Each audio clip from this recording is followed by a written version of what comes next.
یہ سورہ روم جو ہے، اس میں آغاز میں جو مضمون آیا ہے وہ اس اعتبار سے بہت اہم ہے کہ ایک تاریخی پس منظر بھی ہے اس کا، اور ایک بہت بڑی پیشن گوئی تھی کہ جو ان آیات میں کی گئی تھی کہ جو پھر صحیح ایگزیکٹلی جیسے کہ پیشن گوئی اللہ نے کی تھی ان آیات میں وہ پوری ہوئی۔ یہ آپ ذہن میں رکھیے کہ بہت طویل عرصے تک، کئی سو برس تک تاریخ کے اندر، جب یہ ایرانی امپائر بنی ہے کہ خسرو سے سائرس کے زمانے سے 2500 سال پہلے جو بادشاہ تھا ذوالقرنین، تو ایک بڑی سلطنت یہ تھی، اور دوسری بڑی سلطنت جو تھی وہ سلطنت روما تھی۔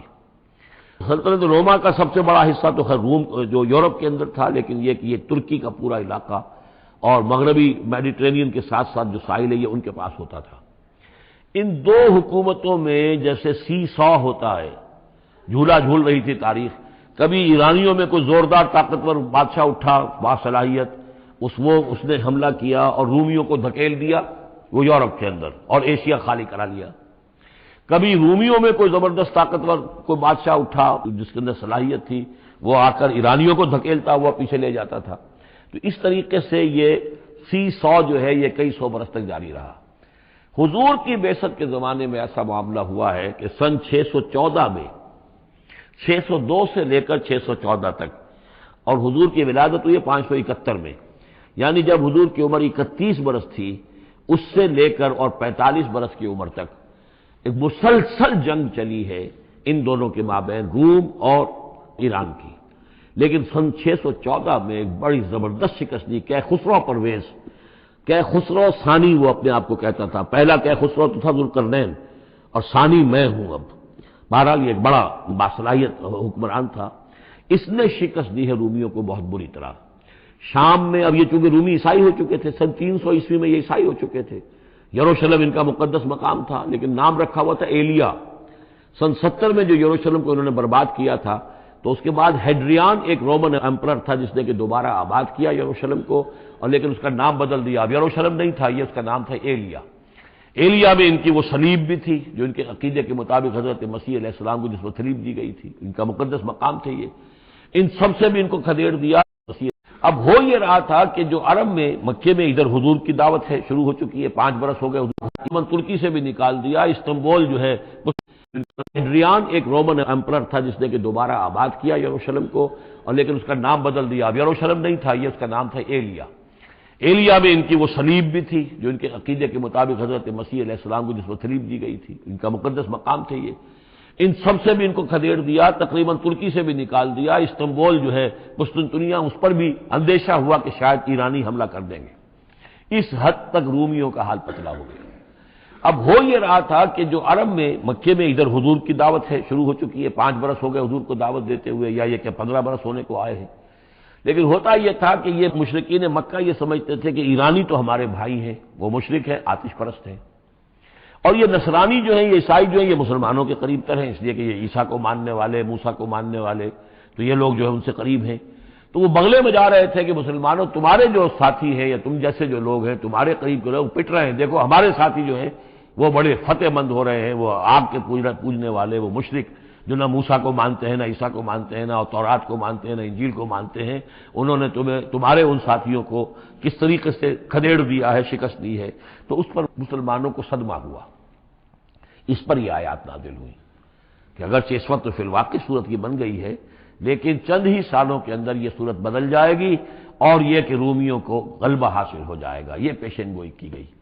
اس پر پھر حضرت ابوبکر صدیق نے کسی کافر مشرک سے ایک شرط بھی مان لی کہ اگر یہ قرآن کی پیشن گوئی درست ثابت ہوئی تو تم مجھے 100 اونٹ دو گے، اور اگر غلط ثابت ہوئی تو پھر میں تمہیں 100 اونٹ دوں گا۔ لیکن حضور انہوں نے کیا تھا، شاید 3-4 سال کا یہ عہد کیا تھا، حضور نے کہا نہیں، بضع کا لفظ آ رہا ہے اس میں کہ چند سالوں کے اندر، بضع کا لفظ جو ہے وہ 9 تک اطلاق ہوتا ہے، تو 9 سال کو رکھو، اور شرط جو ہے دوبارہ اپنی اس 9 سال کے حوالے سے اونٹوں کی تعداد بھی بڑھا دی گئی، لیکن یہ کہ پھر شرط کی مدت 9 سال ہو گئی۔ لیکن 9 سال کے 9ویں سال ہی وہ جو ہے وہ جو پیشن گوئی قرآن کی تھی وہ صحیح ثابت ہوئی۔ ہرقل جو تھا، ہرقل اعظم، اس نے پھر لمبا چکر دیا، بجائے اس راستے سے آنے کے وہ بحیرہ کیسپیئن کی طرف سے ہو کر، پیچھے سے ہو کر آیا ہے، اور سرپرائز اٹیک کیا اس نے ایران پر، اور بڑی زبردست شکست دی ایران کو، اور اپنی شکست کا بدلہ چکا لیا، اور یہ سارا علاقہ شام وغیرہ کا جو ہے وہ اس نے واگزار کرا لیا۔ اور وہی تھا زمانہ جب کہ مسلمانوں کو میدان بدر میں فتح حاصل ہوئی۔ تو یہ شکست، دو خوشیاں جمع ہو گئی مسلمانوں کے لیے کہ ایک تو یہ کہ جو ان کے قریب تر تھے یعنی عیسائی، ان کو فتح حاصل ہو گئی مشرکین کے ساتھ کے مقابلے میں کہ جو مشرکوں سے قریب تر تھے، آتش پرست تھے. دوسرے یہ کہ خود انہیں فتح حاصل ہو گئی، فتح مبین، الفرقان آ گیا بدر کا. اس کا ذکر ہے ان آیات میں. الف لام میم غلبت الروم، رومی مغلوب ہو گئے، فی ادنی الارض، قریب کی سرزمین میں. وہ جغرافیہ تو آپ کو دکھایا تھا نقشہ، جزیرہ نماء عرب، اور اس کے اوپر ایک طرف شام ہے، ایک طرف عراق ہے، اور ادھر عراق کے ساتھ میں ایران ہے. تو قریب جزیرہ نماء عرب سے قریب ترین ممالک ہیں. فی ادنی الارض، قریب کے ملک میں رومی غالب آ گئے. لیکن وہم من بعد غلبہم سیغلبون، وہ اپنی اس مغلوبیت کے بعد ان قریب دوبارہ غالب آئیں گے. فی بضع سنین، چند سالوں میں. اور یہ بضع کا لفظ جو ہے یہ 9 تک پر اس کا اطلاق ہوتا ہے، 10 سے کم 9. تو حضور نے اسی لیے کہا کہ 9 سال، چونکہ تم شرط مان رہے، اس وقت تک شرط لگانا حرام قرار نہیں دیا گیا تھا. ابھی نہ جوئے کی حرمت آئی ہے نہ شراب کی حرمت آئی ہے، اس لیے اس میں آپ کوئی تعجب نہ کریں کہ حضرت ابوبکر نے شرط لگائی. تو فرمایا الف لام میم غلبت الروم فی ادنی الارض وهم من بعد غلبهم سيغلبون في بضع سنين لله الامر من قبل ومن بعد. اللہ ہی کا اختیار تھا، اللہ ہی کے ہاتھ میں تھا سارا معاملہ، پہلے بھی اور بعد میں بھی. وَيَوْمَئِذٍ يَفْرَحُ الْمُؤْمِنُونَ، اس روز اہل ایمان خوشیاں منائیں گے. ایک خوشی تو اس کی ہوگی کہ عیسائیوں کو فتح ہو گئی آتش پرستوں پر، اور بے نصر اللہ ہے، اللہ کی مدد بھی آئے گی ان کے پاس. یعنی غزوہ بدر کا لفظ تو نہیں آیا، لیکن اہل ایمان کو جو ہے اس وقت فرحت ہو گئی بے نصر اللہ، اللہ کی مدد سے. ینصر من یشاء، وہ مدد کرتا ہے جس کی چاہتا ہے. وہو العزیز الرحیم، اور وہ زبردست ہے، رحم فرمانے والا.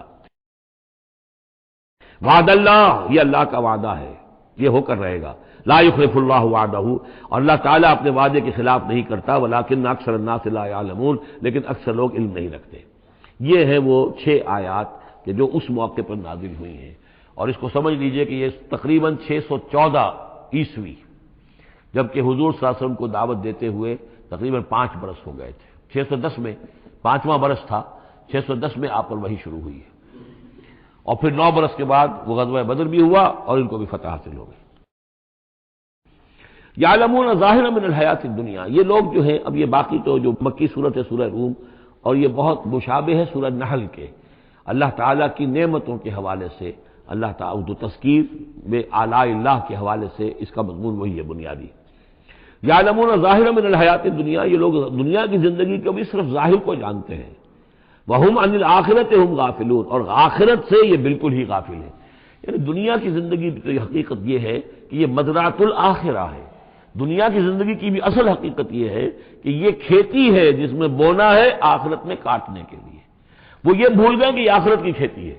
باقی جو ظاہر ہے اس کا، کھاؤ پیو عیش کرو، بس یہی ان کے سامنے رہ گیا ہے، اور آخرت ان کے ذہنوں سے بالکل اوجھل ہو گئی ہے.